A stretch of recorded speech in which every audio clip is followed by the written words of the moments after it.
Well, hello guys, welcome back to another one of my Stargirl videos, and today I'm going to be reviewing the second episode of the first season of the series, otherwise titled S.T.R.I.P.E. Alright, so the title of the episode, something I discussed last week, S.T.R.I.P.E, the suit of armor that Pat Dugan is using on this episode, and also as of the end of last week's episode. I do remember mentioning as well that that's the exact same stripe out of the title of the comic book run, Stars and Stripe. Now, after posting my review of last week's episode, I did read a couple of articles with all the Easter eggs on the episode. Some of them posted a few days ago, and I did notice that there are a couple more that I missed on last week's episode. Not going to address that because I'm pretty sure a lot of you has already read those articles, most of you, if not all of you actually, but if you haven't, just go Google it. Check out all those articles, all those Easter eggs. There are not really a lot missing from my video, there are a couple, but you might as well enjoy finding out what they were. So to get started with this week's episode, and pretty much the ending of last week's episode, we want to talk about the fact that S.T.R.I.P.E. did not really predate the debut of Courtney Whitmore as the second Star-Spangled Kid. The fact that Pat mentions that this was the first time he's ever used S.T.R.I.P.E. and the fact that it was used in order to protect Courtney, to save Courtney, that makes up for the deviation. However, the building or construction of S.T.R.I.P.E. was for the sole purpose of protecting her. It wasn't built in the comic books for any other reason. So the first time we do meet S.T.R.I.P.E. on the pages of the comics is not before she donned the Stargirl costume, or in that case the Star-Spangled Kid costume, but rather after it. As I mentioned on last week's review, first there was the Star-Spangled Kid phase, and then there was the Jack Knight giving her the Cosmic Staff phase. Now we get yet 3 more Easter eggs to characters that were actually Easter egged on the first episode through that photo that Courtney found. We get Easter eggs to Hawkman and Hawkgirl as they are mentioned as having died on the same night that we watched at the beginning of last week's episode. And it was actually pretty evident that the characters that we watched die at the beginning of the episode weren't the only ones, because we did see the Flash's helmet, the Jay Garrick version. So yeah, a lot more died apparently. Hawkeye and Hawkgirl, whom we've met versions of on the second Arrowverse crossover and also on the first season of Legends of Tomorrow. But there is also the mention of Johnny Thunder, aka Thunderbolt, one of the members of the Justice Society of America in the comics, and one of the members that we did see on that photo that Courtney found. Now, if I remember correctly, the only villain that was referred to by name in last week's episode was Brainwave, and that was by Starman. And we only knew who they were because of their abilities, the fact that they're part of the Injustice Society of America, and also because of the trailers of the series. But almost at the 5-minute marker of this week's episode though, we do get the name drop of one of the other villains, Icicle, because he was the one that killed Starman. Now Courtney still believes that Starman, aka Sylvester Pemberton, is her father. However, though, she is kinda starting to call him Starman in order to go along with what Pat Dugan is trying to convince her of. Oh, Sylvester was not really your father. Okay, we're gonna find out whether or not the series is planning to go down that road, making Sylvester into her father, or is it really going to be Sam, just like in the comics, and Sam is gonna be an alias of someone who's possibly a doppelganger or a twin of Sylvester Pemberton? That we're gonna find out. But I definitely don't believe this is going to be revealed anytime soon. Probably not in this season, and if on this season, it's probably going to be late in the season, close to the very end. Now you gotta love there's a little bit of an update to the intro of the series, with the title of the series appearing differently this week. Last week it was pretty plain, so yeah, it's an upgrade. I think there are going to be more upgrades as we go. Now last week I got the name of the wizard on the series from IMDb, the casting list, and that was William Zarek, and it's actually correct as per what we read on this week's episode. And as I mentioned last week, the name William Zarek is a deviation away from the comic book name of William Zard, which was basically a nice play on names in the comics. The we out of William and the Zard basically make Wizard, his supervillain name.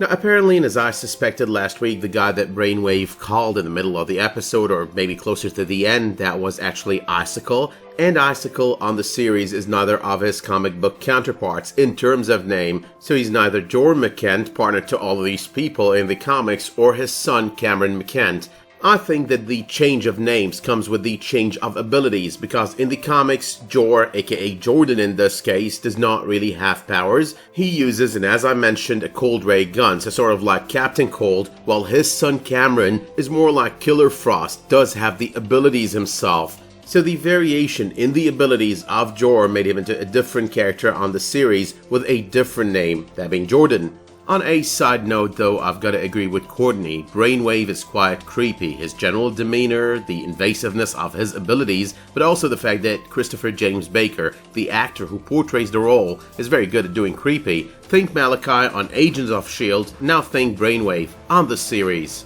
Now the talk by Zarek about being the leader of the Injustice Society, that's also by the comics. He was their leader on the pages of the source material. I'm not really sure if it does not really exist or if it's just me, but Project New America, that does not ring a bell.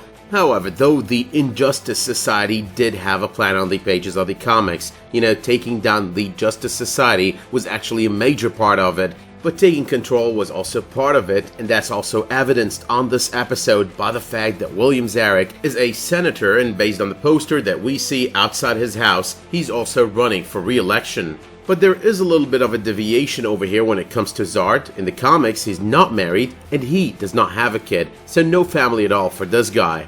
Now, if you've watched my reviews of the Marvel series Agents of S.H.I.E.L.D., The Gifted, and Legion, you would have noticed by now that I'm a big fan of the numbers that appear on different episodes, because usually these numbers refer to certain issues of certain comics, and usually they're Easter egging something. But there's the alarm clock next to Pat Dugan when he wakes up in the middle of the night. It reads 4:12. The only comic book issues that I could think of over here in relation to this are Stars and Stripe, issues number 4 and 12. And there are 3 things that I see in common between this episode and issue number 4 of Stars and Stripe. Now the first of these is that there's a moment on that issue where Pat is actually doing some maintenance work on none other than Stripe, which is pretty similar to him working on him on this week's episode. The second of which is Courtney is still sneaking around or trying to sneak around even behind Stripe's back, behind Pat's back. And finally, there is the conversation that he does have with Ted Knight on that issue about the only magic man that he trusts, the only one he could have a beer with, and in that case it's definitely not the wizard, and in this case, the wizard is not someone that he trusts and is not someone he would like to have a beer with. But moving on though to the other number, the 12, the other issue, the only thing I see in common with it is a villain that's not really common with the episode but common with the series because we haven't met him yet, and that happens to be the Dragon King, who's the villain of that issue and is a villain on the series, but also one who's set to appear on a later episode. Now we've also got that moment between Henry Jr. and Henry Sr., look into my eyes and tell me what I'm thinking. I think that is meant to be all about the fact that he does transfer his mental powers to his son at some point on the pages of the comics. Henry Jr., as I mentioned on last week's review, does possess the same abilities as his father, and he does end up going by the alias Brainwave Jr., only as opposed to his father, he errs on the side of good rather than the side of evil. I think a good Easter egg to the whole erring on the side of good aspect of Henry Jr. in the comics is the fact that his relationship with his father is not that good. We notice that with every conversation that they have. I mean, it's pretty strained, pretty tense. These two are not on the same page. Now, the discovering of the truth about Pat, the fact that he's Stripe-C, that's part of issue number 1 out of volume number 1, the only Stars and Stripe volume. The entire situation with her making or creating her own costume, that's also out of the same issue, a surprise to Pat out of the same issue, and I don't remember us getting to see how she created it, but I remember that happening right after she finds the Star-Spangled Kid's costume, so it is a safe bet to assume that she created her own costume out of his costume. I did love though how this episode is giving us 2 faces to the same coin. We know it's gonna be the same coin based on the comics.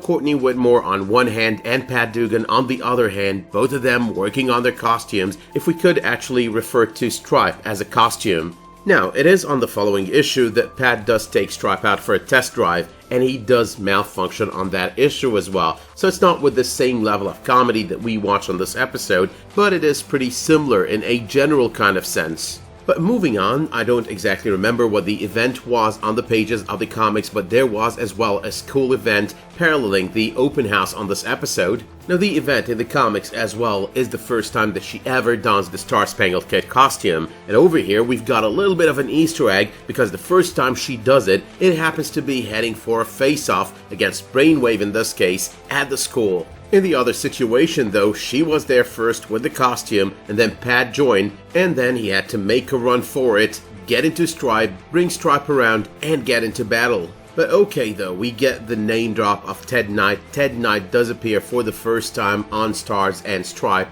on issue number 2 of the series. He is father to Jack Knight, whom I've been repeatedly mentioning, the second Starman. Ted Knight is the first Starman, and as Pat mentions on this episode, he is indeed the one who invented the staff. But let us though put the Easter egg talk and the comic book parallels talk on the back burner for a moment, and instead take a few seconds to talk things from a review perspective. Honestly, I think that was pretty weak. I mean, the part with Brainwave. The episode in general was pretty good, but the part about defeating Brainwave this easily, I mean, she's just a new superhero, she just discovered the staff, she just made the costume, and she just beats down Brainwave.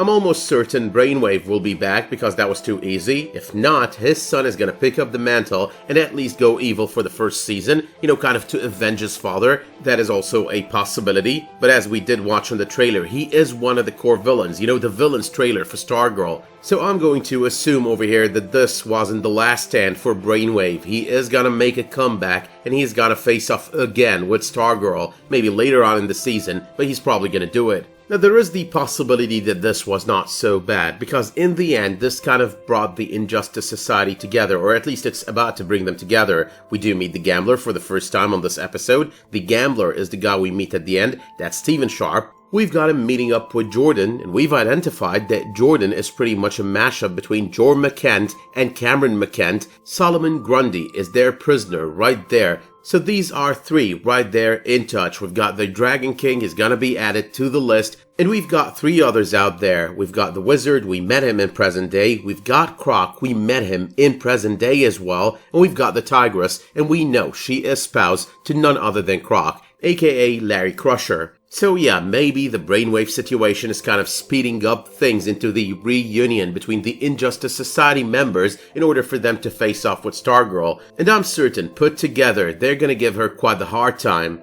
That said though, my work here is done, so let me know in the comments down below what you think of the series so far, what you thought of the second episode. Did you like it? Did you not like it? Why or why not? Let me know as well if you spotted any Easter eggs that I might have missed. And as per the usual, make sure to let me know if you did like this video by dropping it one of those much appreciated likes, subscribing to this channel, and while you're at it, you can also enable notifications in order to get updates whenever I upload a new video, publish a new community post, or start a new live stream. But until the next time that you tune in for another one of my videos, thank you so much for checking out this review and Easter egg video. Stay safe and have a great day.